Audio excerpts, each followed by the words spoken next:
Aujourd'hui, l'augmentation mammaire est une des interventions les plus pratiquées dans le domaine de la chirurgie plastique. Le sein se compose de glandes et de canaux lactifères entourés de tissus adipeux qui lui confèrent sa taille et sa forme.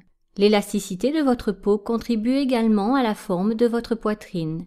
Au cours de votre vie, certains facteurs tels que l'âge, les modifications du poids et les grossesses peuvent avoir une influence sur l'élasticité de votre peau et sur les tissus constitutifs de votre poitrine. Par conséquent, l'apparence et la forme de votre poitrine s'en trouvent modifiées. Grâce à la technique d'augmentation mammaire, les femmes qui ne sont pas satisfaites de la taille ou de la forme de leur sein peuvent obtenir une poitrine galbée et plus volumineuse. Lors de l'intervention, un implant est placé dans une poche qui se forme dans le tissu mammaire. Cette technique permet d'augmenter ou d'équilibrer la taille de la poitrine, de lui redonner du volume et d'en remodeler la forme. Il faut cependant noter que l'augmentation mammaire n'est pas forcément à même de corriger une poitrine tombante. Dans ce cas, un rehaussement mammaire est souvent nécessaire et cette intervention peut être effectuée en même temps qu'une augmentation mammaire.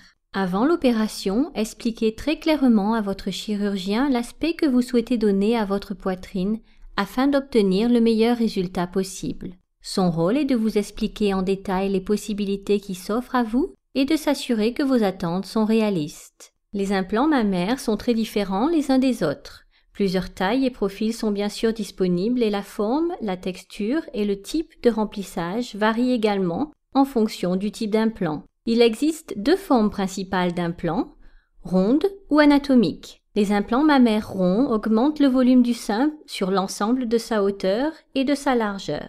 Les implants anatomiques en forme de goutte d'eau sont conçus pour donner un résultat dont l'aspect évoque les formes naturelles de la poitrine. La surface des implants mammaires peut être lisse ou texturée. La surface des implants texturés favorise leur intégration dans le tissu mammaire, les empêchant de se déplacer. Deux types de remplissage sont possibles. Les implants en silicone, qui sont de très loin les plus utilisés, sont pré-remplis de gel de silicone cohésif qui donne à la poitrine une sensation naturelle au toucher. Les implants salins sont remplis d'une solution d'eau salée pendant l'opération. Leur consistance est plus fluide et plus aqueuse et s'éloigne un peu plus de la composition du véritable tissu mammaire. Le choix du type, du style et de la taille des implants mammaires dépend de votre style de vie, de la forme de votre corps, de la quantité de tissu mammaire